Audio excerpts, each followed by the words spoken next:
Kalau awak tengok orang tu naik dadah, apa dia punya ciri-ciri dia?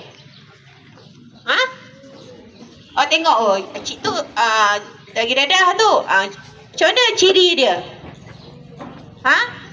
Dia bertenaga ke dia lemah? Lagi? Ada pening-pening lagi? Dia apa lagi? Hidup dia terurus tak? Tak terurus. Ya. Jadi awak jangan cuba-cuba untuk cuba dadah ni. Sekolah rendah ni jangan cuba-cuba nak merokok dulu. Tahu merokok? Tahu tak rokok? Siapa tak kenal rokok? Siapa kena vape? Angkat tangan. Rumah siapa ada vape? Angkat tangan. Okey.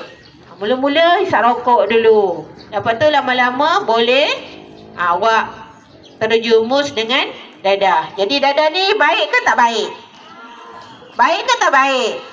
Tak baik. Ya. Jadi saya harap anak-anak murid saya ni tak ada terlibat dengan rokok, tak ada terlibat dengan vape dan terutamanya dengan dadah. Saya rasa itu saja. Terima kasih.